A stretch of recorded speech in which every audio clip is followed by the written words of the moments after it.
Most people who knew Baptista Truthen agreed that there was nothing in her to love, and nothing in her to hate. She did not seem to feel very strongly about anything. Since her birth, she had lived on St. Maria's, an island off the southwest coast of England. Her father, a farmer, had spent a lot of money on sending her to school on the mainland. At 19, she studied at a training college for teachers, and at 21 she found a teaching job in a town called Tor-upon-Sea on the mainland coast. Baptista taught the children as well as she could, but after a year had passed, she seemed worried about something. Mrs. Wace, her landlady, noticed the change in the young woman and asked her what the matter was. "It has nothing to do with the town, or you," replied Miss Truthen.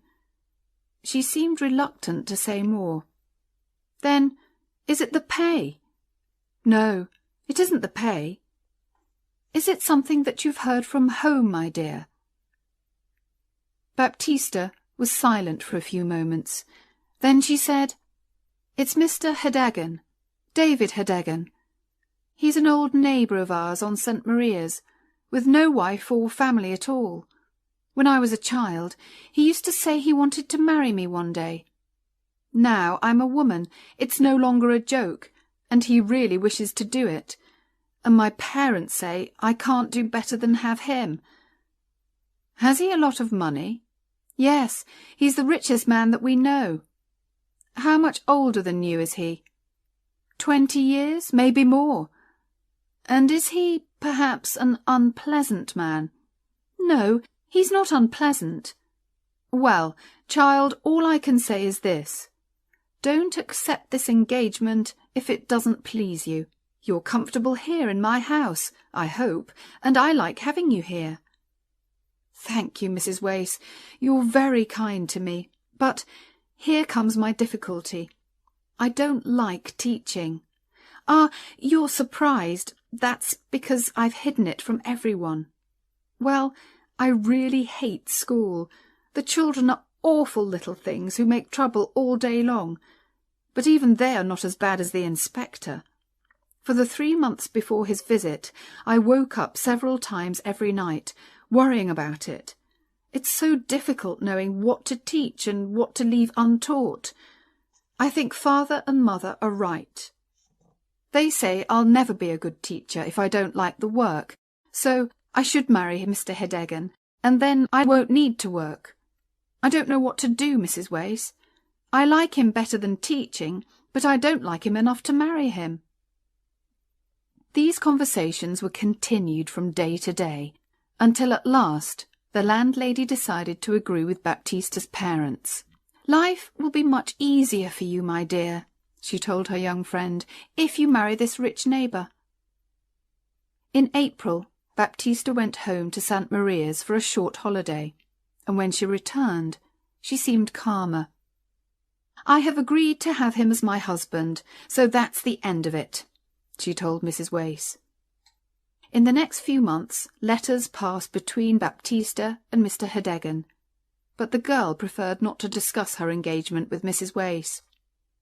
Later, she told her that she was leaving her job at the end of July, and the wedding was arranged for the first Wednesday in August. When the end of July arrived, Baptista was in no hurry to return home to the island. She was not planning to buy any special clothes for the wedding, and her parents were making all the other arrangements, so she did not leave Tor-upon-Sea until the Saturday before her wedding. She travelled by train to the town of Penzephyr, but when she arrived, she found that the boat to St. Maria's had left early, and there was no other boat until Tuesday. "I'll have to stay here until then," she thought. "It's too far to go back to Mrs. Wace's." She did not seem to mind this. In fact, she was almost happy to wait another 3 nights before seeing her future husband. She found a room in a small hotel, took her luggage there, then went out for a walk round the town. "Baptista! Yes, Baptista, it is!" The words came from behind her. Turning round, she gave a jump and stared. "Oh, is it really you, Charles?" she said. With a half smile, the newcomer looked her up and down. He appeared almost angry with her, but he said nothing. "I'm going home," she continued, "but I've missed the boat." He did not seem interested in this news. "Still teaching?" he said. "What a fine teacher you make, Baptista, I'm sure." She knew that was not his real meaning. "I know I'm not very good at teaching," she replied. "That's why I've stopped." "Oh, you've stopped? You surprise me. I hate teaching." "Perhaps that's because I'm a teacher." "Oh, no, it isn't. It's because I'm starting a new life. Next week I'm going to marry Mr. David Hedegan." At this unexpected reply, the young man took a step back. "Who is Mr. David Hedegan?" he said, trying to sound bored. "He owns a number of shops on St. Maria's, and he's my father's neighbour and oldest friend." "So, no longer a school teacher, just a shopkeeper's wife. I knew you would never succeed as a teacher. You're like a woman who thinks she can be a great actress just because she has a beautiful face, and forgets she has to be able to act. But you found out your mistake early, didn't you?" "Don't be unpleasant to me, Charles," Baptista said sadly. "I'm not being unpleasant. I'm just saying what is true, in a friendly way. Although I do have good reason to be unpleasant to you. What a hurry you've been in, Baptista. I do hate a woman in a hurry." "What do you mean?" "Well, in a hurry to be somebody's wife. Any husband is better than no husband for you, it seems. You couldn't wait for me. Oh, no. Well, thank God that's all in the past for me." "Wait for you? What does that mean, Charlie? You never showed that you felt anything special for me." "Oh, really, Baptista, dear." "What I mean is, there was nothing that I could be sure of. I suppose you liked me a little, but I didn't think you meant to make an honest engagement of it." "That's just it. You girls expect a man to talk about marrying after the first look. But I did mean to get engaged to you, you know." "But you never said so, and a woman can't wait for ever." "Baptista, I promise you that I was planning to ask you to marry me in 6 months' time." She appeared very uncomfortable, and they walked along in silence. Soon he said, "Did you want to marry me then?" And she whispered sadly back, "Yes." As they walked on, away from the town and into the fields, her shoulder and his were close together. He held her arm with a strong hand. This seemed to say, "Now I hold you, and you must do what I want." "How strange that we should meet like this," said the young man. "You and I could be husband and wife going on our honeymoon together, but instead of that, we'll say goodbye in half an hour, perhaps forever. Yes, life is strange." She stopped walking. "I must go back. This is too painful, Charlie. You're not being kind today." "I don't want to hurt you. You know I don't," he answered more gently. "But it makes me angry, what you're going to do. I don't think you should marry him." "I must do it, now that I've agreed." "Why?" he asked, speaking more seriously now. "It's never too late to stop a wedding if you're not happy with it. Now, you could marry me instead of him, although you were in too much of a hurry to wait for me." "Oh, it isn't possible to think of that," she cried, shaking her head. "At home, everything will be ready for the wedding." "If we marry, it must be at once. This evening, you can come back with me to Trufal, the town where I live. We can get married there on Tuesday, and then no Mr. David Hedegan or anyone else can take you away from me." "But I must go home on the Tuesday boat," she said, worriedly. "What will they think if I don't arrive?" "You can go home on that boat just the same. The only difference is that I'll go with you. You'll tell your parents that you've married a young man with a good job, someone that you met at training college. When I meet them, they'll accept that we're married and it can't be changed, and you won't be miserable forever as the wife of an awful old man. Now, honestly, you do like me best, don't you, Baptista?" "Yes," she whispered. "Then we will do what I say." That same afternoon, Charles Stowe and Baptista Trewthen travelled by train to the town of Trufel. Charles was, surprisingly, very careful of appearances and found a room for Baptista in a different house from where he was staying. On Sunday, they went to church and then walked around the town. On Monday, Charles made the arrangements, and by 9 o'clock on Tuesday morning, they were husband and wife. For the first time in her life, Baptista had gone against her parents' wishes. She went cold with fear when she thought of their first meeting with her new husband. But she felt she had to tell them as soon as possible, and now the most important thing was to get home to St. Maria's. So, in a great hurry, they packed their bags and caught the train to Penzeffer. They arrived 2 hours before the boat left, so, to pass the time, they decided to walk along the cliffs a little way. It was a hot summer day, and Charles wanted to have a swim in the sea. Baptista did not like the idea of sitting alone while he swam. "But I'll only be a quarter of an hour," Charles said, and Baptista passively accepted this. She sat high up on the cliffs and watched him go down a footpath, disappear, appear again, and run across the beach to the sea. She watched him for a moment, then stared out to sea, thinking about her family. They were probably not worried about her because she had sometimes missed the boat before, but they were expecting her to arrive today and to marry David Hedegan tomorrow. "How angry Father will be," she thought miserably, "and Mother will say I've made a terrible mistake. I almost wish I hadn't married Charles in that moment of madness. Oh dear, what have I done?" This made her think of her new husband, and she turned to look for him. He did not appear to be in the sea any more, and she could not see him on the beach. By this time she was frightened, and she climbed down the path as quickly as her shaking legs could manage. On the beach she called 2 men to help her, but they said they could see nothing at all in the water. Soon she found the place where Charles had left his clothes, but by now the sea had carried them away. For a few minutes she stood there without moving.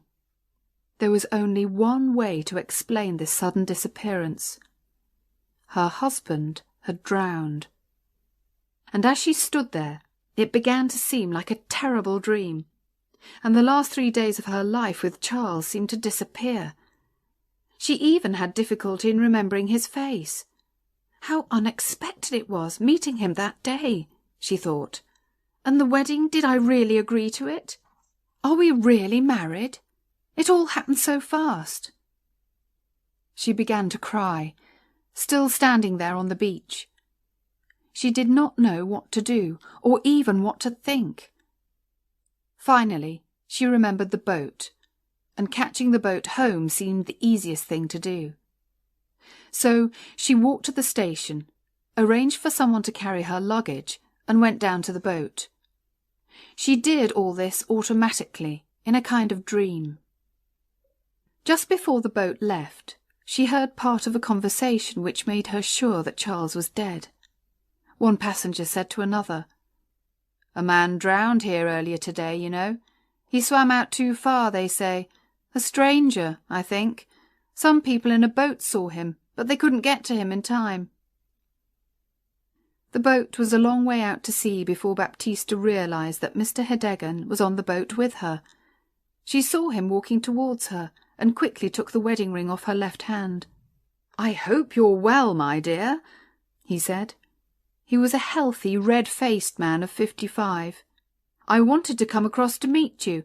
What bad luck that you missed the boat on Saturday." And Baptista had to agree, and smile, and make conversation. Mr. Hedegan had spoken to her before she was ready to say anything. Now the moment had passed. When the boat arrived, her parents were there to meet her. Her father walked home beside Mr. Hedegan, while her mother walked next to Baptista, talking all the time. "I'm so happy, my child," said Mrs. Trewthen in her loud, cheerful voice, "that you kept your promise to marry Mr. Hedegan. How busy we've been! But now things are all ready for the wedding, and a few friends and neighbours are coming in for supper this evening." Again, the moment for confessing had passed, and Baptista stayed silent. When they reached home, Mrs. Trewthen said, "Now, Baptista, hurry up to your room and take off your hat, then come downstairs. I must go to the kitchen." The young woman passively obeyed her mother's orders. The evening was a great success for all, except Baptista. She had no chance to tell her parents the news, and it was already much more difficult than it had been at first. By the end of the evening, when all the neighbours had left, she found herself alone in her bedroom again. She had come home with much to say, and had said none of it. She now realised that she was not brave enough to tell her story, and, as the clock struck midnight, she decided it should stay untold. Morning came, and when she thought of Charles, it was more with fear than with love. Her mother called from downstairs, "Baptista, time to get up. Mr. Hedegan will be at the church in 3/4 of an hour." Baptista got out of bed, looked out of the window, and took the easy way. She put her best clothes on, confessed nothing, and kept her promise to marry David Hedegan. Mr. Hedegan did not worry about his new wife's coldness towards him during and after the wedding. "I know she was reluctant to marry me," he thought, "but that will pass. Things will be different in a few months' time." During the wedding dinner, someone asked Hedegan about the honeymoon. To Baptista's horror, he answered, "Oh, we're going to spend a few days in Pen Zephyr." "What?" cried Baptista. "I know nothing of this." Because of her late arrival, Hedegan had not been able to ask where she would like to spend the honeymoon, so he had arranged a trip to the mainland. It was difficult to change these plans at the last minute, so she had to agree, and that evening she and her new husband arrived in Pen Zephyr. Their first problem was finding a hotel, because the fine weather had filled the town with tourists. They walked from place to place, Hedegan polite and friendly, Baptista cold and silent. Finally, they found an excellent hotel, which, to their surprise, was empty. Kindly Mr. Hedegan, who wanted to please his young wife, asked for the best room on the first floor, with a good view of the sea. "I'm sorry," said the landlady. "There's a gentleman in that room." Then, seeing Hedegan's disappointed face, and not wishing to lose a customer, she added quickly, "But perhaps the gentleman will agree to move to another room, and then you can have the one that you want." "Well, if he doesn't want a view," said Mr. Hedegan. "Oh, no, I'm sure he doesn't, and if you don't mind going for a little walk, I'll have the room ready when you return." During their walk, Baptista was careful to choose different streets from those that she had walked down with Charles, and her white face showed how difficult this visit was for her. At last they returned to the hotel, and were shown into the best bedroom. They sat at the window drinking tea. Although Hedegan had arranged for a sea view to please Baptista, she did not look out of the window once, but kept her eyes on the floor and walls of the room. Suddenly, she noticed a hat on the back of the door. It was just like the hat that Charles had worn. She stared harder. Yes, it was the actual hat. She fell back in her chair. Her husband jumped up, saying worriedly, "You're not well. What can I get you?" "Smelling salts," she said quickly, her voice shaking a little. "From the shop, near the station." He ran out of the room.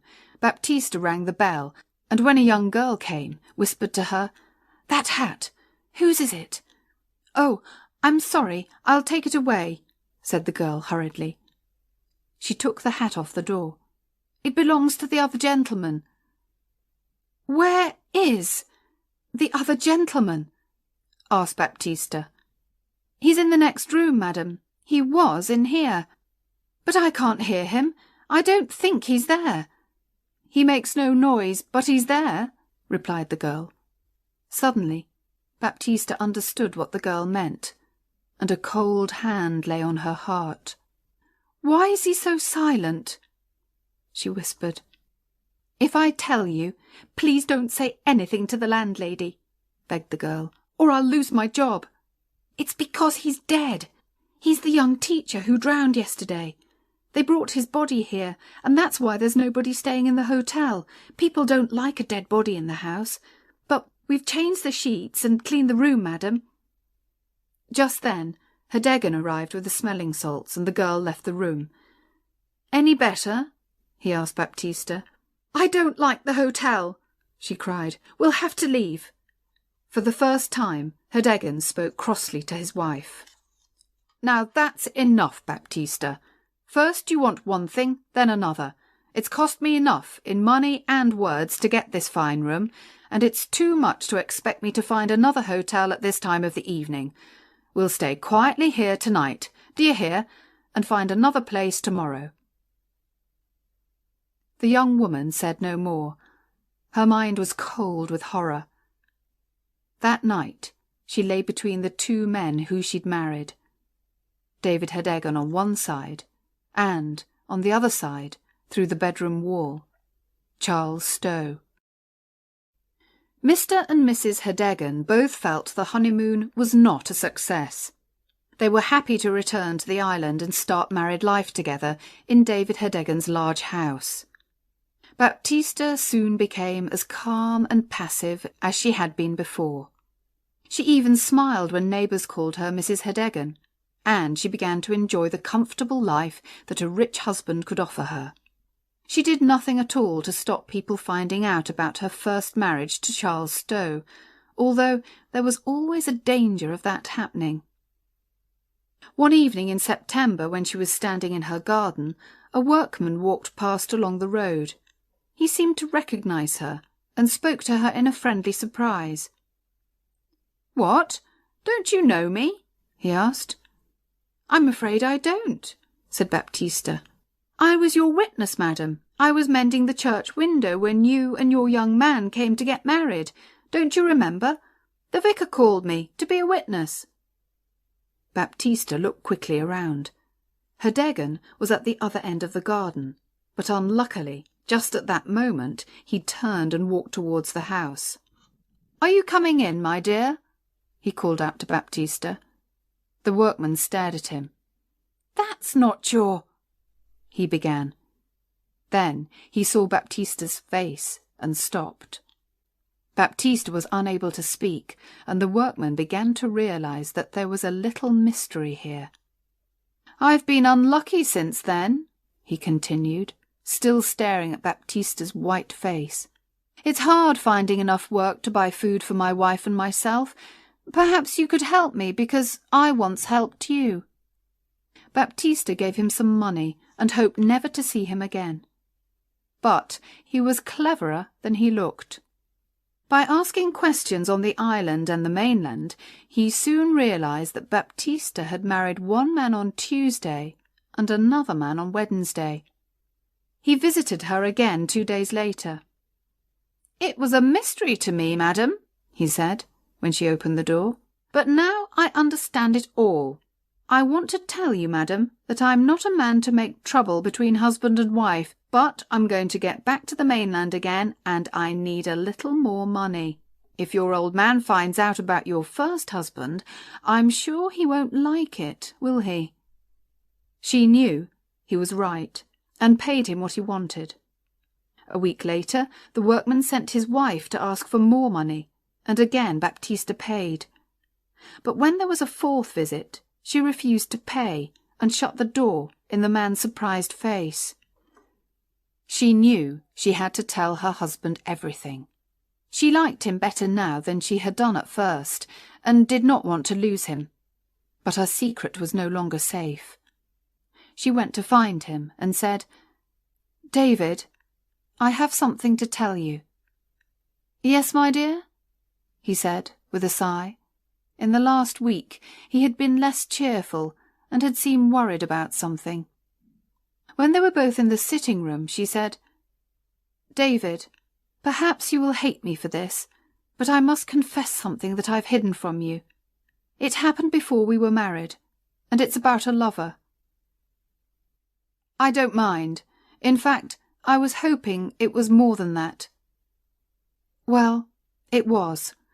I met my old lover by chance, and he asked me, and, well, I married him.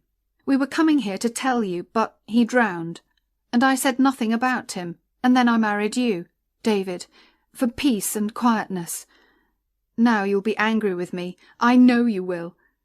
She spoke wildly and expected her husband to shout and scream, but instead the old man jumped up and began to dance happily around the room. "Oh, wonderful!" he cried. "How lucky! My dear Baptista, I see a way out of my difficulty. Ha ha!" "What do you mean?" she asked, afraid he had gone mad. "Oh, my dear, I've got something to confess too. You see, I was very friendly with a woman in Pen Zephyr for many years. Very friendly, you could say, and in the end I married her just before she died. I kept it secret, but people here are beginning to talk, and I've got 4 big girls to think of." "Oh, David, 4 daughters?" she cried in horror. "That's right, my dear. I'm sorry to say they haven't been to school at all. I'd like to bring them to live here with us, and I thought by marrying a teacher I could get someone to teach them, all for nothing. What do you think, Baptista?" 4 grown girls always around the house, and I hate teaching. It kills me. But I must do it. I can see that. I am punished for that moment of madness. I really am." Here the conversation ended. The next day Baptista had to welcome her husband's daughters into her home. They were not good-looking or intelligent or even well-dressed, and poor Baptista could only look forward to years of hard work with them. She went about sighing miserably, with no hope for the future. But when Hedegan asked her a month later, "How do you like 'em now?" her answer was unexpected. "Much better than at first," she said. "I may like them very much one day." And so began a more pleasant time for Baptista Hedegan. She had discovered what kind, gentle girls these unwelcome daughters were. At first she felt sorry for them, then grew to like them, and from liking she grew to love them. In the end they brought her and her husband closer together. And so Baptista and David were able to put the past behind them and find unexpected happiness in their married life.